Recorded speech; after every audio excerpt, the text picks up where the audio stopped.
எட்டாவது பாசுரம். இதுக்கு முன் பாசுரத்தை நம்ம பார்த்துட்டோம்.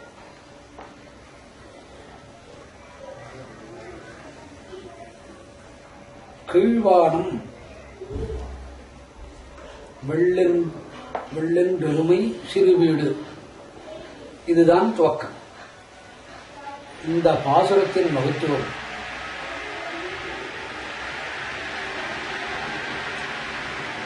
பெண்ணொருத்தி பெண்ணை எழுப்புவதாக அமைந்துள்ளது.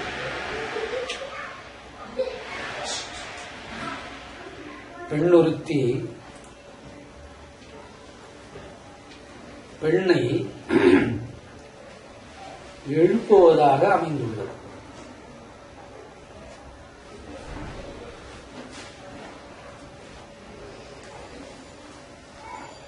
பொதுவாக வேதங்களிலே தூங்குபவரை எழுப்பலாகாது என்று உரைப்பார். ஆயினும் எட்டாவது பாசுரத்தில்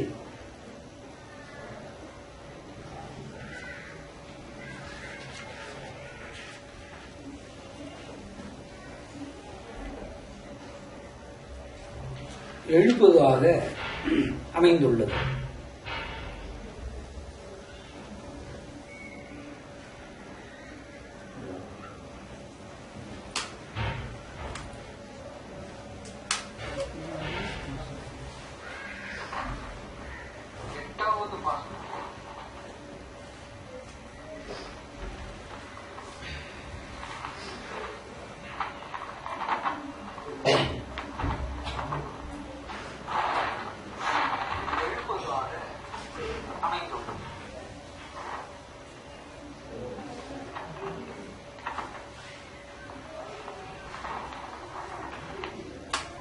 அதாவது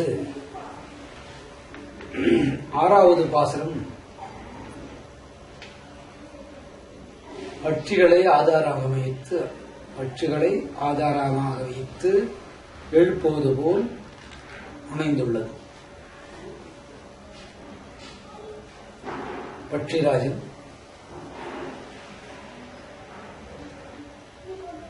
அதன் ஓசை இதைகளை வைத்து பக்தியை எழுப்புவதாக அமைந்துள்ளது. ஏழாவது பாசுரத்திலே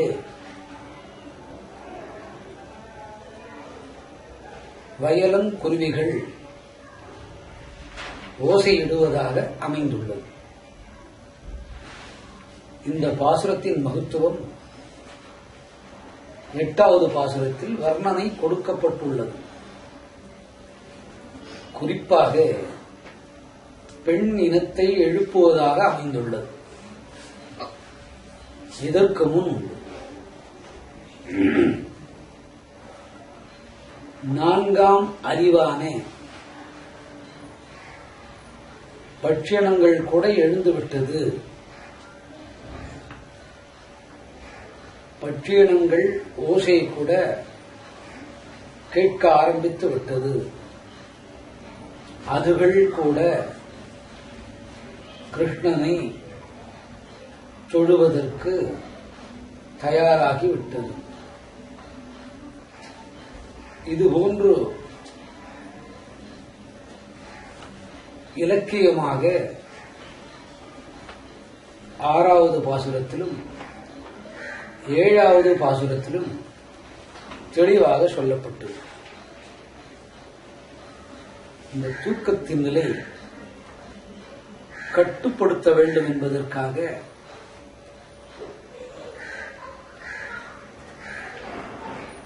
ஐந்தாவது பாசுரத்திலே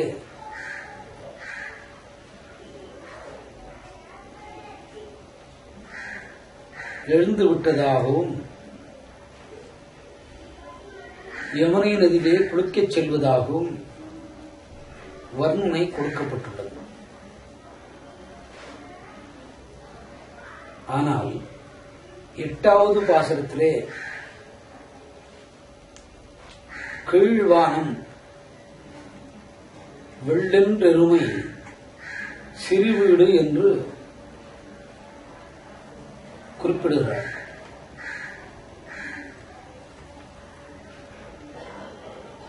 பஞ்சபூதங்களிலே ஒன்றானது வானம்.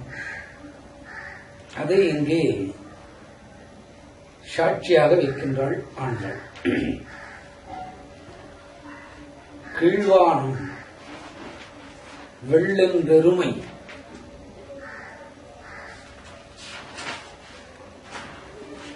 கீழ்வானம் என்பது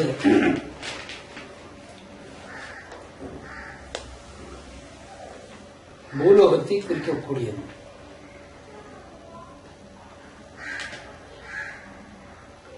கீழ்வானம் சிவந்ததாக சொல்கிறாள்.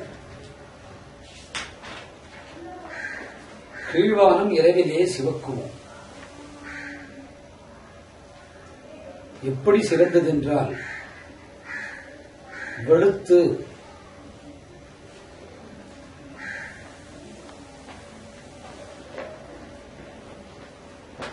சிவக்கும் என்று சொல்கிறாள். அக்காலத்திலோ அனைத்து இடங்களிலும் மாட மாளிகை அரண்மனை போன்ற வீடுகள் இல்லை. கலியுகத்திற்கு அப்பால் உள்ள விஷயம். அந்த காலத்தே வாழ்ந்த பக்தர்கள் சிறு வீட்டில்தான் வாழ்ந்திருக்க வேண்டும். ஒரு தெருவிலே ஒரு மாடி வீடு இருக்கக்கூடாது என்பார்.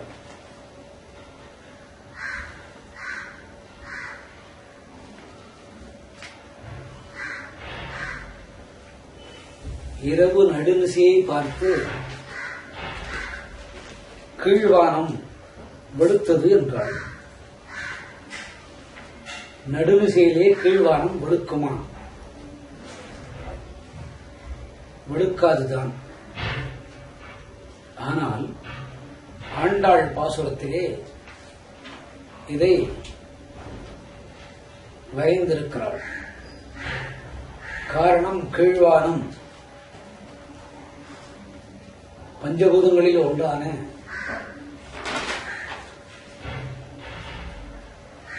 வானத்தை சாட்சியாக வைத்துக் கொண்டு அதன் நிறத்தினையும் சாட்சியாக வைத்துக் கொண்டு ஒரு பெண்ணை மற்றொரு பெண் எழுப்புவதாக பொருள்படுகிறது.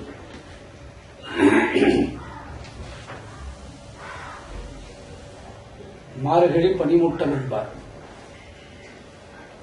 மார்கழி கர்ப்போட்டம் என்பார்.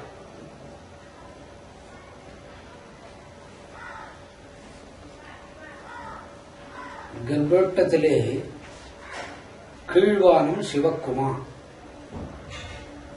சிறந்திருப்பின் தெரியுமா? இங்கே கீழ்வானம் என்பதற்கு நேரடி பொருள்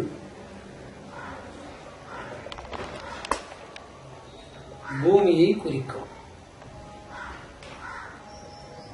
பூமியில் வாசம் செய்யக்கூடிய ஜீவன்களை குறிக்கும்.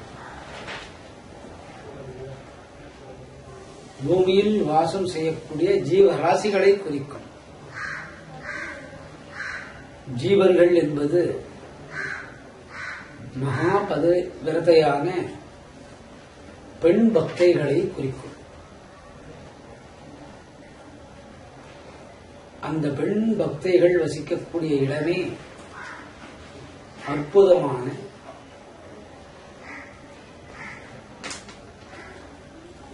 நிலம், அதாவது பூமி. இங்கே கீழ்வானம் என்பதை பூமி என்று பொருள் கொள்ள வேண்டும்.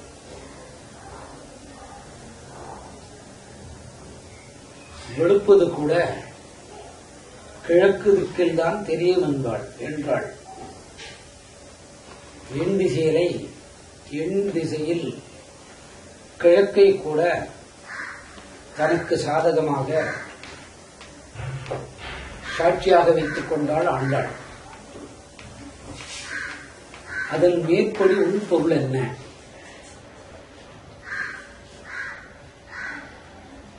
வைகுந்தம் என்பது மார்கழி திங்களில்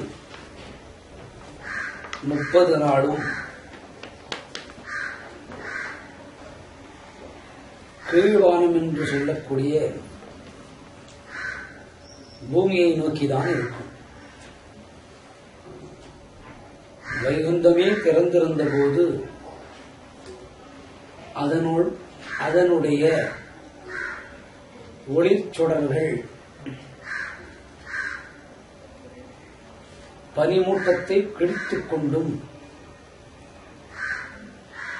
மேகங்கள்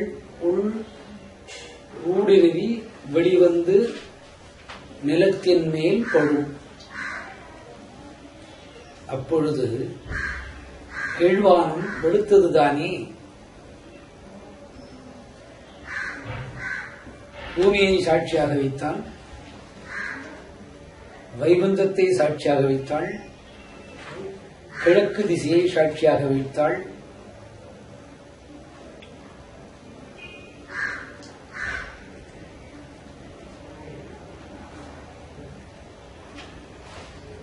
வைத்து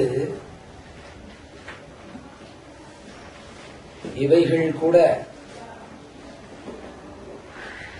நித்திரை கலந்து விழித்த நிலையில் உண்டு. நோன்பு நோக்கக்கூடிய பெண்கள் எழுந்திரும் அளவிற்கு ஒளி உண்டு, எழுந்திருக்க வேண்டும் என்கிறார்கள்.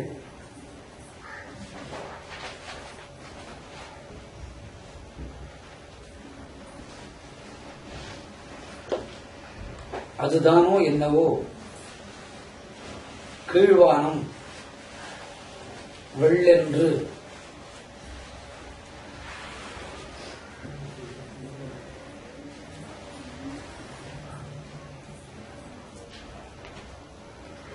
மீண்டும் அந்த பாசுரத்தை கவனிக்க வேண்டும். கீழ்வானம் வெள்ளென்றெருமை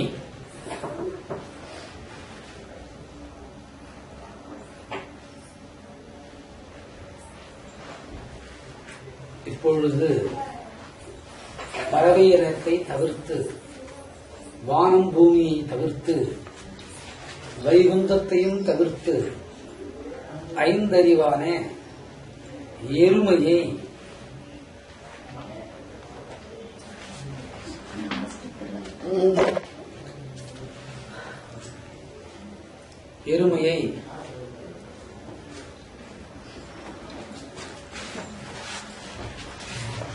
ஒப்புமையாக காட்டுகிறார்.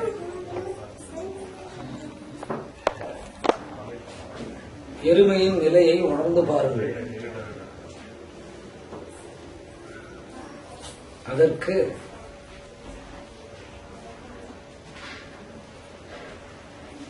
அறிவின்மை அதிகம்.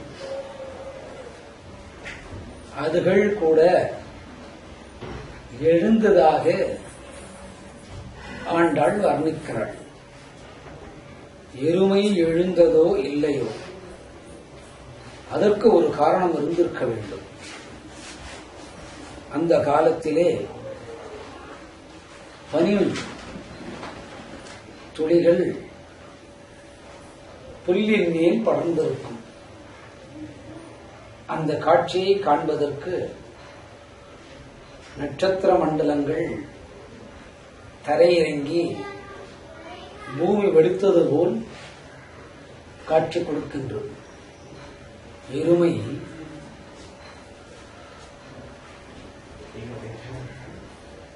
குணங்களிலே குறைந்த நிலை,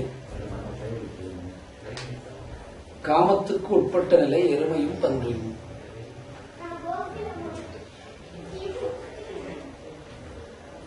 அதுதானோ மகிஷனையும் மகிஷாசுரனையும் படைத்தது.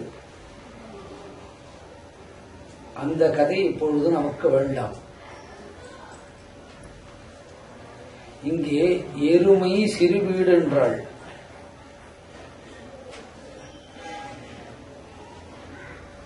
அந்த பனித்துளிகள் புல்லின் மேல் இருப்பதை கண்ட எருமைகள் வெண்ணிறத்தை பார்த்து, பனியின் வெண்ணிறத்தை பார்த்து பொழுதுதான் விடிந்து விட்டது என்று மேய்ச்சலுக்கு போவதாக கற்பனையின் அயற்றோடு ஆண்டாள் சொல்கிறாள். நீங்களும்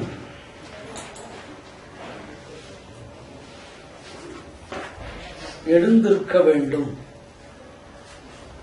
அதனால் கீழ்வானம் வெள்ளென்றெருமை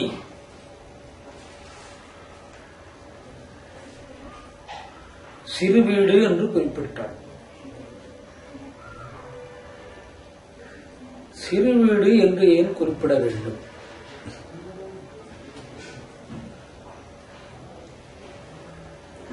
சிறுவீடு என்று குறிப்பிடுவதற்கு காரணமாக என்ன பொருள் இருந்திருக்கும்?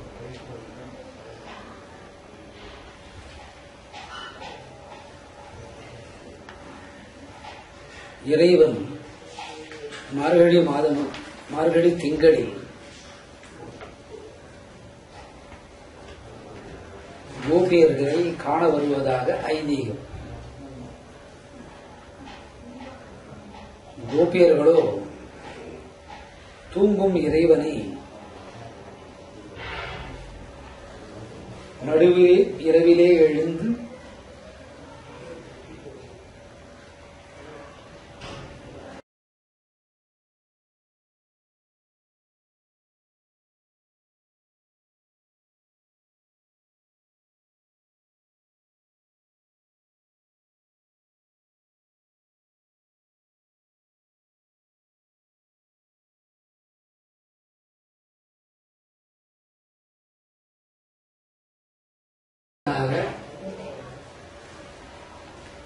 நினைக்கிறார்கள். தூங்கும் இறைவனை எழுப்புவதற்கு முன் தன் போன்ற இளம் பெண்களை ஒருத்தி மற்றொருத்தியை எழுப்புவதாக பொருள்படுகின்றது. சிறுவீடு என்று முதல் வரியில் முடிக்கிறாள். கீழ்வானம் வெள்ளென்றெருமை சிறுவீடு என்று முடிக்கிறாள்.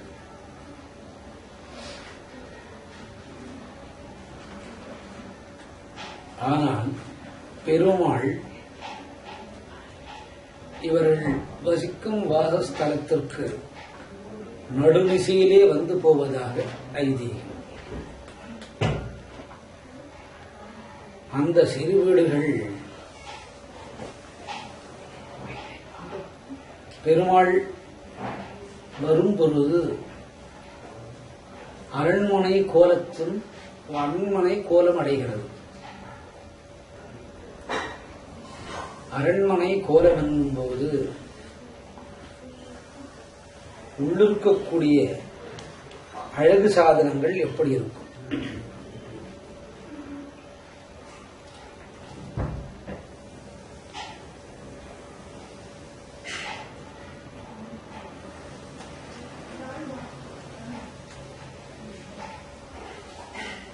ஸ்ரீ வைகுண்டத்திலிருந்து இறங்கி வருபவன் அந்த சிறு வீட்டினை கூட வைகுந்தமாக ஆக்கிடுவான். அதையே கூட பார்க்கடலாக ஆக்கிவிடுவான். அதையே கூட பரமபதமாக ஆக்கிவிடுவான். வைகுண்டத்தில் இருக்கும் இறைவன் பூமியை நோக்கி 1000 கருத்து பெண்களை நோக்கி வரும்போது அந்த இடம் ஒளி வீசும் அல்லவோ? அந்த வீடுகள் அனைத்தும், சிறு வீடுகள் அனைத்தும் பெரும் மாளிகையாக ஆகலாம் அல்லவோ? மாளிகைக்குள் இருக்கும் பொருள்கள் எப்படி இருக்கும்? பஞ்சனையும் அதில் இருந்திருக்கும். அந்த சிறு வீட்டிலே இருந்த பெண் பெருமாளின் திருக்கரங்களால் பஞ்சனை மீது படுக்க வைத்திருக்கலாம். அது போன்ற ஒரு பஞ்சனையிலே உறக்கம் கொள்ளும் போது நித்திரை கலையுமா? கலையாது. ஆகவே எருமைகள் கூட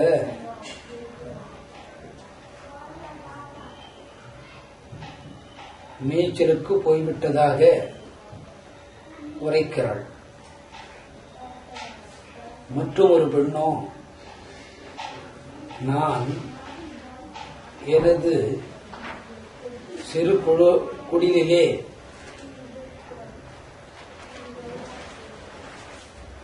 படுத்துதான் இருந்தேன்.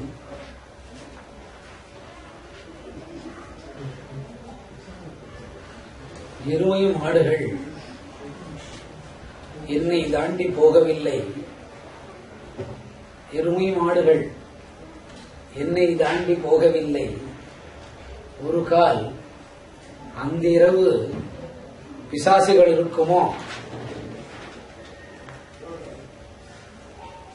சரி, பிசாசுகள் இருப்பதாக வைக்கலாம்.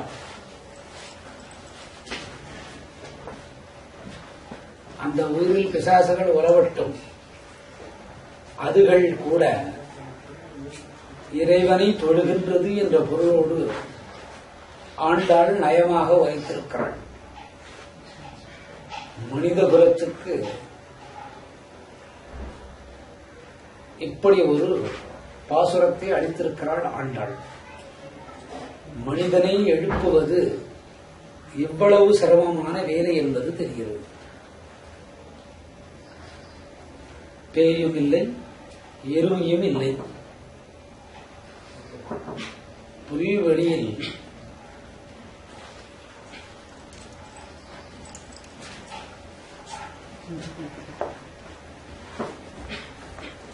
பனி படர்ந்து இருந்தது.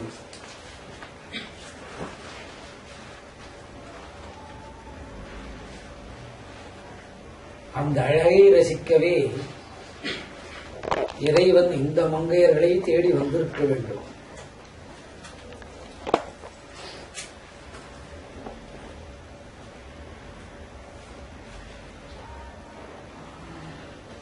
மேய்வான்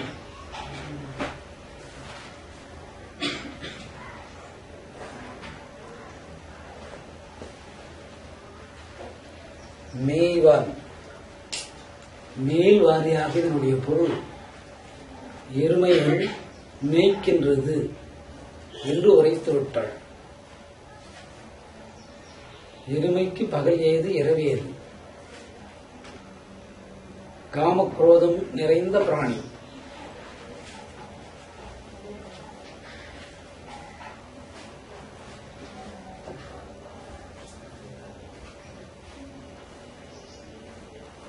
இறைவனே ஸ்ரீ வைகுந்தத்திலிருந்து இறங்கி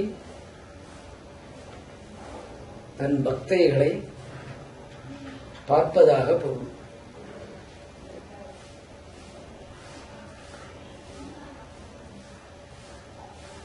சிறுவீடு என்று மற்றும் ஒரு பொருள் உண்டு. சிறுவீடு என்பது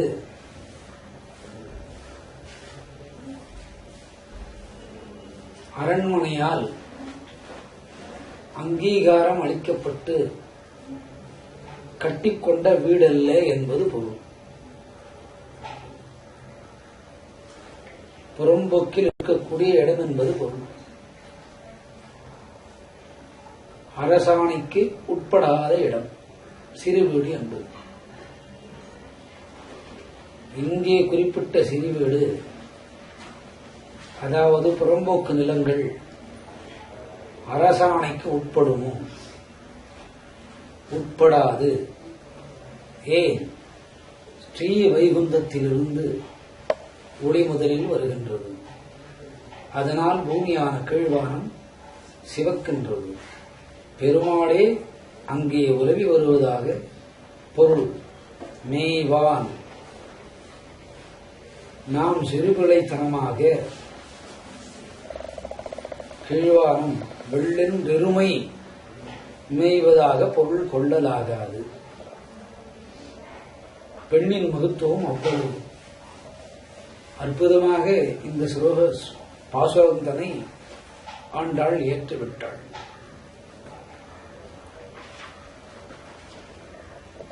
மேய்வான்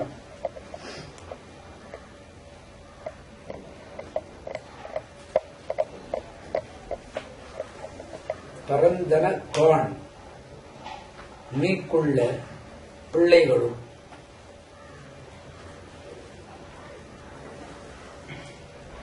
எம்பெருமான் இறங்கி வந்து பரந்தனகான் பரவலாக போகின்ற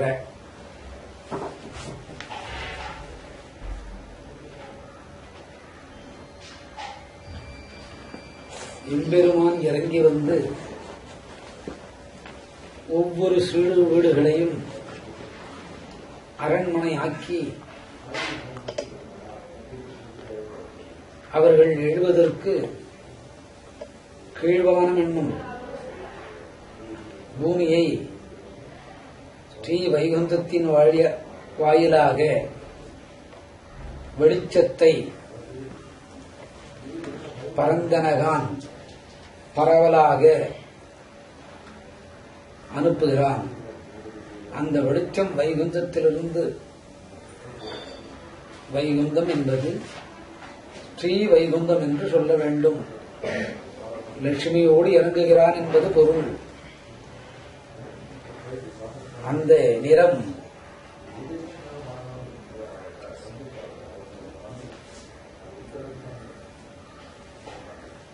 வெள்ளை நிறம் பரவலாக எங்கும் வருகிறது என்பது பொருள்.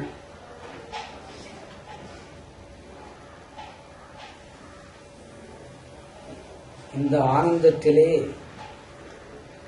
ஆயர் குலத்து பெண்கள் தூங்கிக் கொண்டிருக்கிறார்கள்.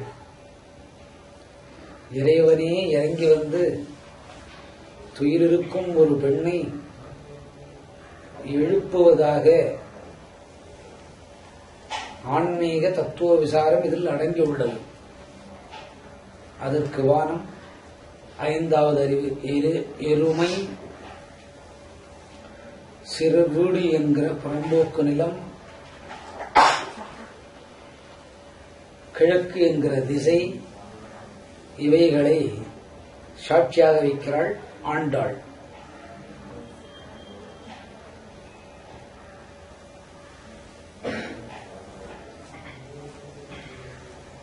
இந்த பாசுரத்துக்குள் தானும் அடங்குகிறாள் ஆண்டாள்.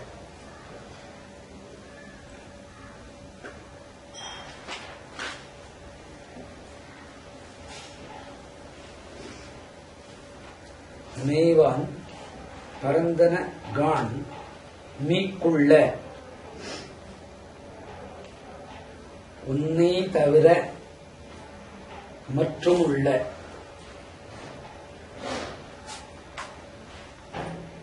உன்னை தவிர மற்றும் உள்ள, அதன் பொருள்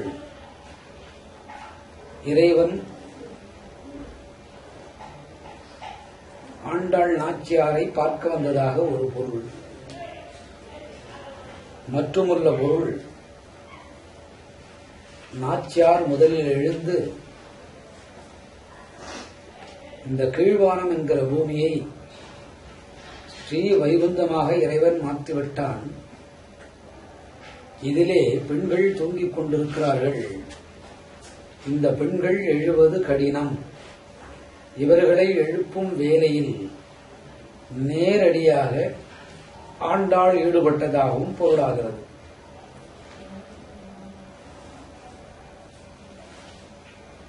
இது பகவத் சேவையாகும்.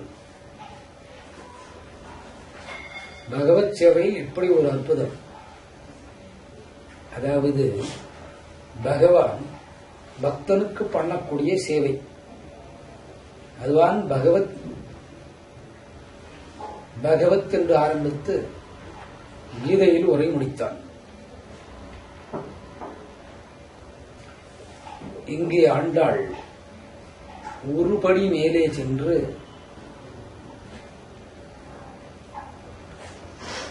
பகவத்தின் பொருள் ஆணுமில்லை பெண்ணுமில்லை, இருவரையும் குறிக்கும் என்றாள்.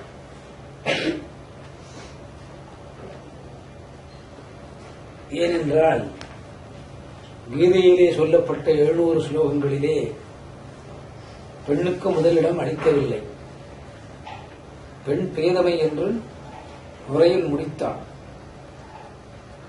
ஆனால் ஆண்டாள் பகவத் என்ற சொல்லுக்கு இறைவனே அதிர்ந்து போகும் அளவுக்கு அருளுடையாக அடித்து விட்டாள்.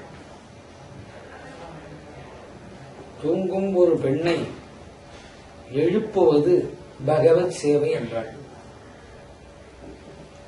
வைகுந்தத்திலே இருக்கக்கூடிய வைகுந்தநாதன் கீழ்வானம் என்கிற சிறு குடிலை அரண்மனையாக மாற்றி பஞ்சணையில் 1000 விழுத்து பெண்களை தூங்க வைத்து விட்டான். தூங்கின பெண்களை எழுப்புவதே ஒரு பகவத் சேவை. அந்த கண்ணன் கூட வேஷதாரிதான். அவன் ஏன் ஸ்ரீ வைகுந்தத்தை கீழ்வானம் எனும் பூமியை வெளுப்பாக்கும் வரை செய்திருக்க வேண்டும்? காதலுக்கு கண்ணில்லைதான். கண்ணனாக இருந்தாலும் காதல் வரும், கருப்பனாக இருந்தாலும் காதல் வரும், மெல்லியவனாக இருந்தாலும் காதல் வரும், கண்டதை தின்றாலும் காதல் வரும், பெண் இருந்தாலும் காதல் வரும், குண்டனானாலும் காதல் வரும். கண்ணனுக்கே காதல் வந்து இரவு நேரத்திலே வைகுந்த ஒளியோடு ஆண்டாளை பார்க்க வந்திருக்கிறான் என்பது பொருள். ஆண்டாள் இலகுவாக தன் கணவனை காட்டிக் கொடுக்காது இந்த பாசுரத்தை அமைத்திருக்கிறாள். பெண்களே எழுந்திருங்கள். வந்தவன் யாரை நோக்கி வந்திருக்கிறான்? ஆண்டாளை நோக்கி வந்திருக்கிறான். ஆண்டாளின் அழகிலே மயங்கிவிட்டான். ஸ்ரீ வைகுண்டம் காலியானது.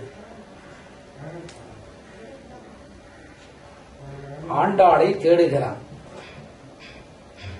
ஆண்டாளே சொல்கிறாள், நான் இந்த பாசுரத்தை எழுதி உன் காதலை மறைத்தேன்.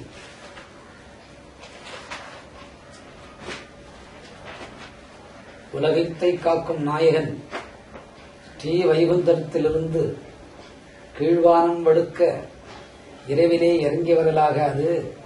என் பாசுரத்தினால் அதை மறைத்தேன். ஆனாலும் நீ வந்துவிட்டனையோ?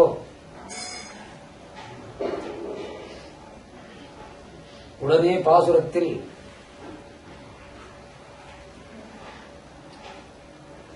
மிக்குள்ள பிள்ளைகளும் அந்த வரியை சேர்த்தாள். இரண்டாவது வரியை கவனிக்க வேண்டும். மேய்வான் பரதன் மேய்வான் பரந்தனகான் மிக்குள்ள பிள்ளைகளும். எந்த ஒரு இந்திய பெண்ணும் வீட்டுக்காரனை சாதாரணமாக விட்டுக் கொடுக்க மாட்டார்கள். உடனே மீக்குள்ள உன்னை தவிர மற்றுமுள்ள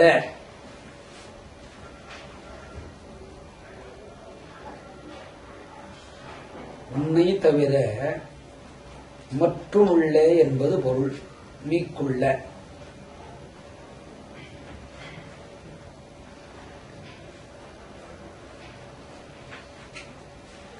அதன் பொருள்படி இரண்டு பெண்கள் ஒருவரை ஒருவர் பார்த்து பேசிக் கொள்வதாக.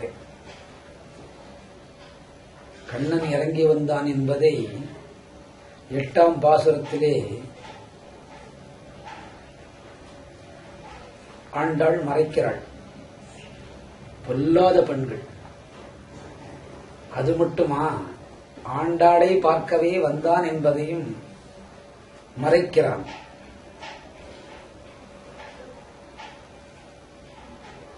மிக்குள்ள உன்னை தவிர மற்றும் உள்ள இந்த பாசுரத்தை மற்றொரு வெண்கள் பேசுவதாக சொல்கின்றாள். பிள்ளைகளும்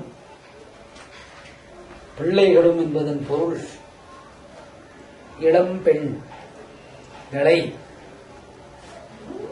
ரெண்டு பெண்கள் முதலில், மிக்குள்ள உன்னை தவிர மற்றுள்ள பிள்ளைகளும் என்பது இளம் பெண்களை. அந்த இளம் பெண்கள்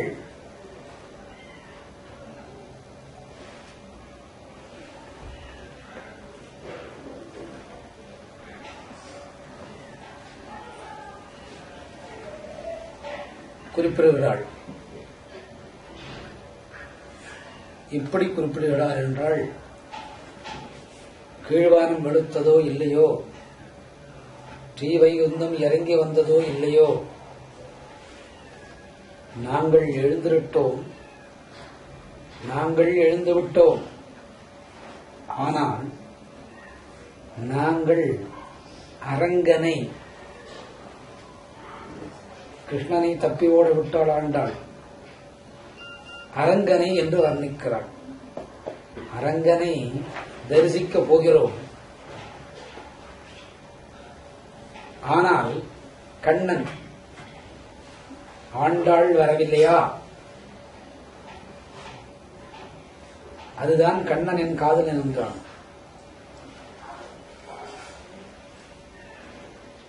ஆண்டாள் ஒருத்தி வந்து விட்டாள்.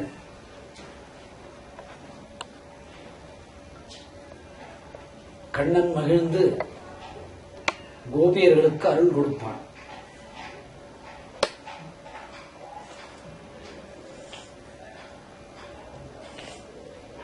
அதனால்தான் இந்த காதல் வெளிப்படா வண்ணம் கீழ்வானம் என்று ஆரம்பித்தார்.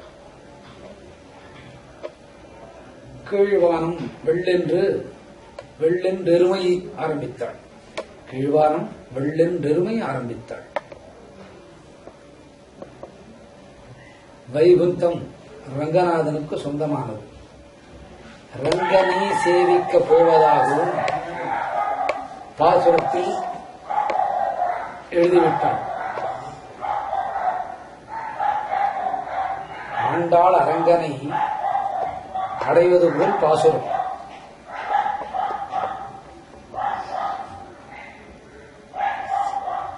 அதற்கு காதல் பாவத்திலே ஆண்டாள் கிருஷ்ணனையும் தொழுவதாக மறைத்து விட்டாள். பெண்ணென்றால் இப்படியும் பொய்யுரைப்பாளோ, அதனாலோ என்னவோ பகவத் சங்கமத்திலே 700 ஸ்லோகத்தையும் கொடுக்கும் முன் பெண்ணொருத்தியை பேதை என்று விட்டான். மண்ணளந்தவன் அல்லவா, அவனுக்கு தெரியும். மண்ணளந்தவனை இரு பெண்கள் பேசிக் கொள்வதாக இங்கே குறிப்பிடுகிறாள்.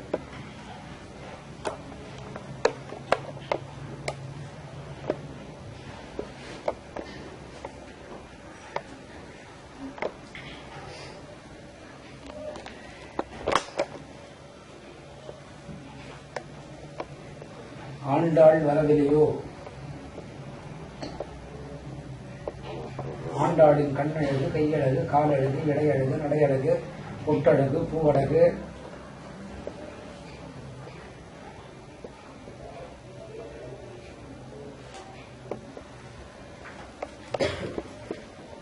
சிறுத்த வாழையழகு கேட்பதாகவும் இரு பெண்கள் பேசிக் கொள்வதாகவும் காதலை இதுபோல் திருப்பிவிட்டாள் ஆண்டாள். அதனால் இதற்கு முன் மிக்குள்ள உன்னை தவிர மற்றும் உள்ள என்பது பொருள். அடுத்தது பிள்ளைகளும் இளம் பெண்களை. அதில் ஆண்டாளும் ஒருத்திதானே. காதலன் இரவு நேரத்திலே வந்தாலும் மற்றவர்களுக்கு பெண் காட்டிக் கொடுக்க மாட்டாள். இங்கே காதல் என்பது உடல் பற்றால் காதல் கொள்வது என்பது ஆகாது. ஆன்மீக தத்துவ விசாரம்தான் இது. ஜீவம் பரத்தை தேடுவது என்பது பொருள். பரம் ஜீவனை தேடுவது என்பது பொருள்.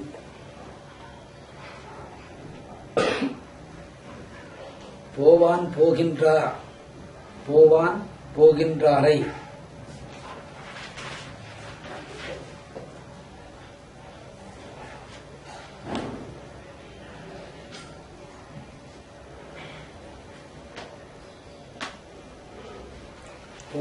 போகின்றாரை நோன்புக்கு போவதாக நற்பலன் என்று கருதி போகின்றவர்களை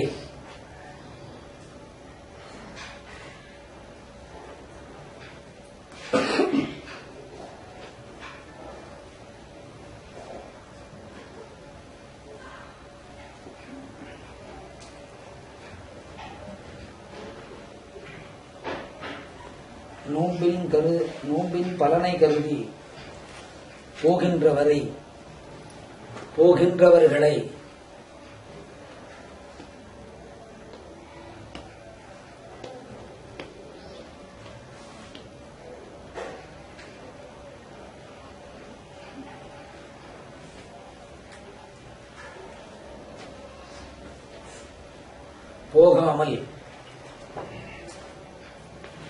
போகாதபடி. ஏனென்றால் இவ்வளவு அழகுள்ள ஆண்டாள் வரவில்லையோ என்று கேட்பார்.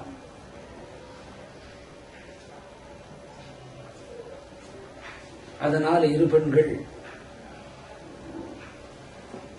ஒருவரை ஒருவர் எழுந்து நோன்பின் பலனை கருதி போகிறவர்களைப் போல்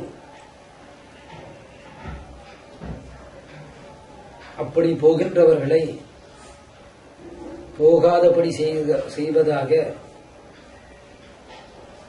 காத்து தடுத்து வைத்து என்பது பொருள்.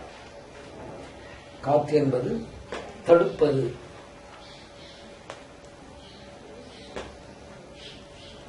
உடல் காம பற்று நோயிலிருந்து தடுப்பது.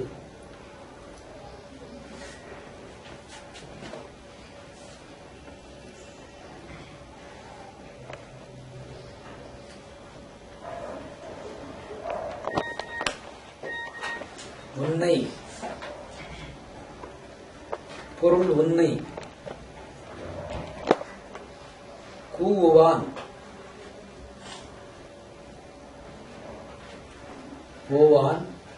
போகின்றாரை போகாமல் காத்து உன்னை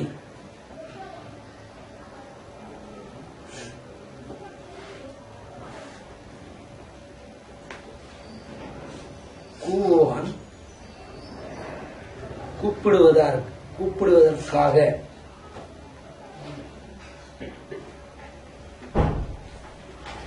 யாரோ இரண்டு பெண்கள் பேசுவதாகும். ஒரு பெண் தன் வீட்டிலே படுத்து உறங்குவதாகவும் அந்த பெண்ணை எழுப்புவதாகவும் எழுந்த பின் பலன் கருதி நோன்பிற்கு போகின்றவர்களை போகாதபடி செய்வதாகவும் ஜீவன் தவறான வழிக்கு போவதை தடுத்து நிறுத்துவதாகவும் படுத்திருக்கக்கூடிய பெண்ணை எழுப்பி கூப்பிடுவதாகவும் கூப்பிடுவதற்காக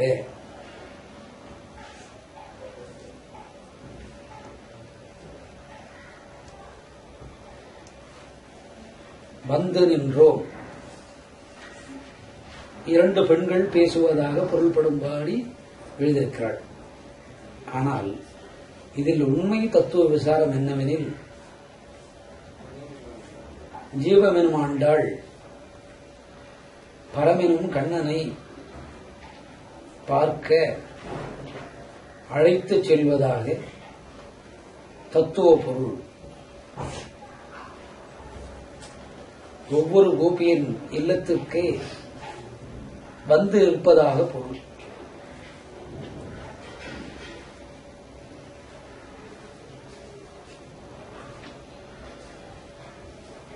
ஆண்டாள் திருவாசலிலே வந்து நிற்கும் போது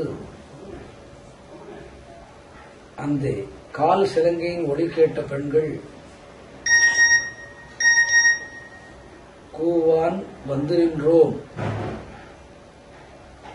கோதுகலமுடைய பொருள், சந்தோஷமுடைய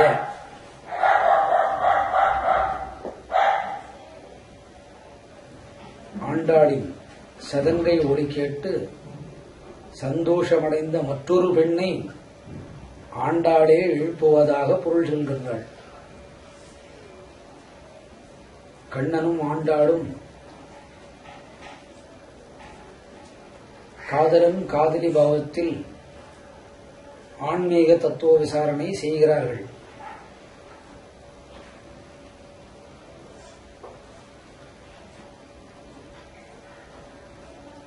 பாசுரத்துப்படி பார்ப்பின் அரங்கனை மனம் முடிப்பதாக பொருள் விளங்குகிறது. ஏன் அரங்கனை மனம் முடிப்பதாக பொருள் விளக்க வேண்டும்? சைன கோலத்திலே இருப்போன் ஸ்ரீ வைகுண்ட வாசிதான். ஆகியனால் பாசுரத்திலே ஜீவன் பரமனை எழுப்புவதாக, பரமம் ஜீவனை அடைவதாகவும், இரண்டும் கீழ்வானத்திலிருந்து ஸ்ரீவைகுண்டம் போவதாக பொருள். இந்த ஆண்டாளின் கால் சதங்கை கேட்ட பெண் உற்சாகம் அடைந்தாள். அந்த பெண்தான் பாவாய். பாவாய் என்பது பெண்ணே.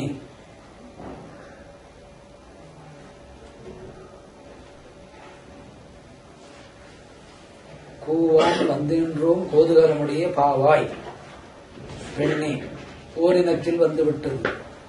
இரண்டு பெண்கள் பேசுவதாக, ஆண்டாள் எழுப்புவதாக, ஆண்டாள் கால் சதங்கை கேட்ட பெண்கள் சந்தோஷமடைந்து எழுந்ததாக பாவாய் என்று ஒரு சொல்லி நினைத்தாள். பெண்ணே.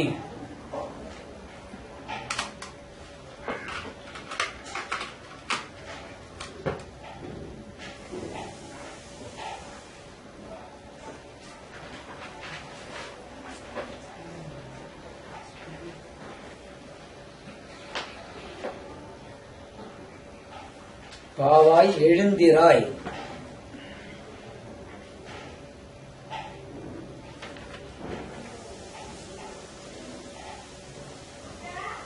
பாடி பறை கொண்டு. பாடி என்பது இந்த பாசுரத்தை சொல்வதாக பொருள். இந்த பாசுரத்திற்கு பறை கொண்டு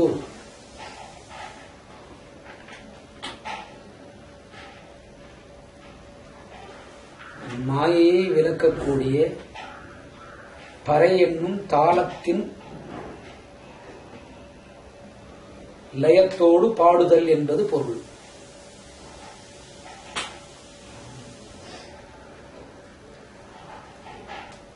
இந்த பாட்டிற்கு ஆண்டாள் பக்கவாத்தியமும் வைத்துவிட்டாள். பாடி என்பது பாசுரத்தை உரைப்பது என்பது பொருள். பாடி பொருள் பாடி, பொருள் பாசுரம். பறை கொண்டு பறை எனும் பக்கவாத்தியத்தை வைத்துவிட்டாள்.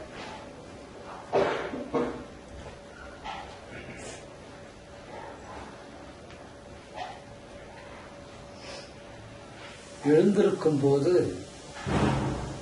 தெய்வீக சிந்தனை செயல் வேண்டும்.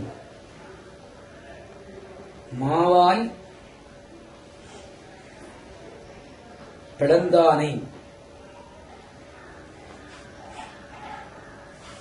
இறைவன் வெகு வேகமாக ஸ்ரீ வைகுந்தத்திலிருந்து ஒளியோடு இறங்கி வந்தான்.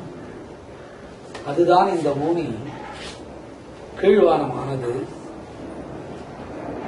வெளுத்தும் போனது.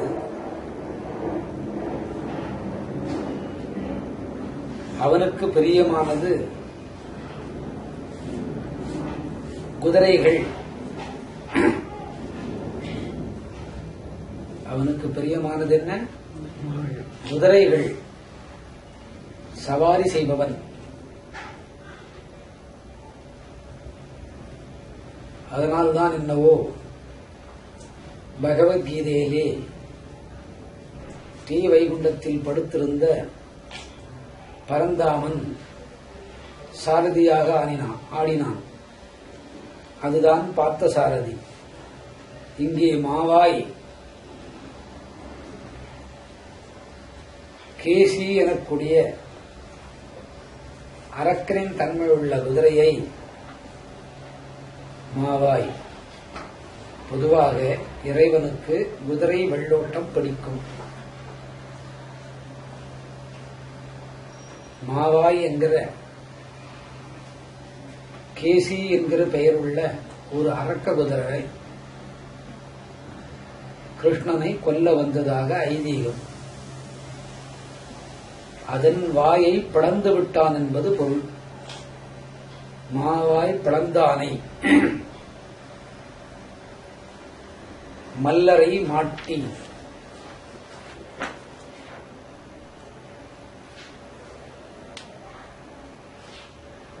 பீஷ்மர் முதல் துரியோதனன் துச்சாதன் வரை போர்க்களத்திலே சிறந்த மல்லர்கள் என்று சொன்னார்கள். முஷ்டிகளால் தாக்கக்கூடியவர்களும் மல்லர்கள் என்று சொல்லிக் கொண்டார்கள்.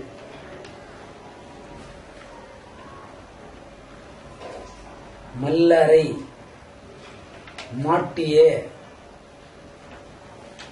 மல்லரை என்பது சண்டை பயிற்சியிலே வெகுவாக பயிற்சி பெற்று எதிரிகளை வெல்பவன் என்பது பொருள். அந்த இருமாப்புக்காரன் கௌரவர்கள் சேனையில் இருந்த அனைத்து யுத்த பயில்வான்களை மாட்டிய அழிய செய்தவன் என்பது பொருள். மாவாய் பிளந்தானை மல்லரை மாட்டி. தேவாதி தேவனை அனைத்து தேவர்களுக்கும் தலைவன்.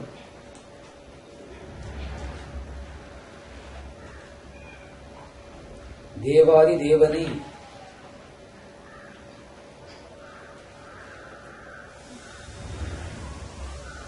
சென்று நாம்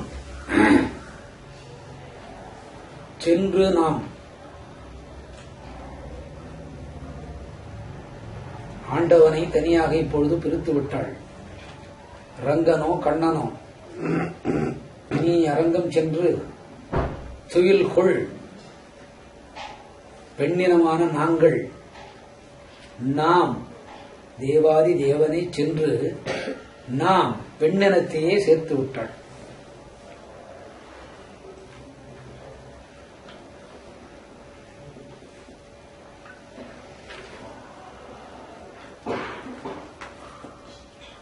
தேவாதி தேவனை சென்று நாம் சேவித்தல். உடலில் உள்ள பஞ்சபூதங்களையும் ஒன்று சேர்த்து, அறிவு மனம் புத்தியை ஒன்று சேர்த்து, உயிரை இறைவன்பால் வைப்பது சேவித்தல் என்பது பொருள். ஆராய்ந்து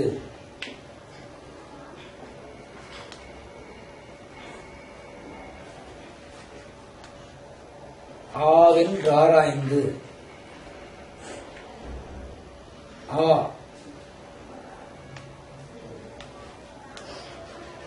இறைவன் கருணையால் இறங்கி செய்வான், நம் குறைகளை ஆராய்ந்து பார்த்து அருள் புரிவான். ஆவாவென்றாய்ந்தருளேலோ ரம்பாவாய். ஆவாவென்றாராய்ந்தருளோ ரம்பாவாய். ஆவாவென்றாராய்ந்தருளோ ரம்பாவாய் என்று முடித்தார். மொத்தத்தில் இந்த பாசுரத்தில் 7 நாள் வரையில் எழுந்திருக்கவில்லை. ஜீவன் எழுந்திருக்க மறுத்தது. ஆணோ பெண்ணோ 8வது நாள் எழுந்தால் பரமனின் சுகம் கிடைக்கும் என்பது பொருள். ஒரு பெண்ணுக்குதான் ஞானம் தெரிகிறது. அசத்திவிட்டால் ஆண்டாள். பகவத்கீதையில் 700 ஸ்லோகத்திலும் பெண்ணை பேதமை என்றான். அதற்குதான் இந்த 8வது பாசுரத்திலே பதிலடி கொடுத்தான். கண்ணனோ மன்னனோ அரங்கநாதனோ யார் இருந்தால் என்ன, மனிதனை நோக்கிதான் வர வேண்டும். பெண்ணினமே பக்தியில் சிறந்தது என்று உரைத்து விட்டாள். அந்த உரைப்பை கேட்கவே வைகுந்தன் ஸ்ரீரங்கனாகி ஆண்டாளுக்காக அலைந்தான். பக்தியிலே பெண்கள் சிறந்தவர்கள். 8வது நாள் பாசுரத்திலிருந்து காலையில் எழுந்திருக்க வேண்டும் என்பதை மறைமுகமாக சொல்லிவிட்டாள். ஆவாவென்று ஆராய்ந்தருளேலோ ரம்பாவாய் என்று அவ்வரிதனையும் முடித்தாள். இதற்கு மேல் பக்தர்கள் எழுந்து கொள்வதும் எழுந்து கொள்ளாததும் அவர் விருப்பமே. பக்தனிடத்திலே ஆன்மீக சக்தியை ஆண்டாள் கொடுத்து விட்டாள். தூங்கிக் கொண்டிருக்கிறோம், மலம் கழுக்கும் சுரணை வருகிறது. தூக்கத்தை விட்டு என்ன செய்கிறோம்? அந்த கழிச்சலுக்கு ஓடுகிறோம். 8வது பாசுரத்தில் அவ்வளவு எளிமையாக புகுத்து விட்டாள். பஞ்சபூதங்களை உன் வசத்தில் வைத்துக்கொள், உலக இன்பங்களை அனுபவித்துக் கொள். 8ஆம் நாள் எழும்போது ஜீவன் பரமனோடு சேரும் என்பது பொருள். நாம் செய்த குற்றங்களை ஆராய்ந்து அருள் தந்து நம் ஜீவன்களை எழுப்புவான் என்பது பொருள். இது ஒரு பெண் தான் சொன்னான். ஆகவே பெண்கள் அதிகாலை 4:30க்கு மேல் 5க்குள் எழுதுவது நல்லது. மறைமுகமாக சொன்னாள். மாமியார் சொன்னால் ஒத்துக்கொள்வாரா? கழுத்து சுருக்கிக் கொள்ளும். ஆகவே எழுப்புவதாக இந்த பாசுரம் முற்றும். மீண்டும் 9வது பாசுரத்துக்கு போவோம். எப்படி தட்டு கைய 8ஆம் நாள் எழுமின் கர்ப்பப்பையில் சிறு குறைகள் ஏற்படும். எவ்வித குறை என்றால், சில நேரத்திலே கர்ப்பப்பைகள் 2ஆக பிரிவதுண்டு. கர்ப்பப்பைக்குள் நடக்கக்கூடிய விஷயங்கள் இது மனிதனின் கண்களுக்கு புலப்படாது. கர்ப்பப்பை 2ஆக பிரியும் நேரம் கரு உண்டானால் அந்த கரு சிதைக்கப்படும். குறை மாதமாக பிரசவமாகும். மார்கழி 8ஆம் நாள் எழுந்திருப்பின் இந்த குறை நீங்கும். உதரமான பிண்டம் மகவாக வெளிவரும். 8ஆம் நாள் குறையிருப்பின் மகுவே குழந்தை அரை பண்டமாக வெளிவரும். இது திருமணத்துக்கு முன்னே சரி செய்யலாம் என்பதை இந்த பாசுரம் இலகுவாக சொல்கிறது.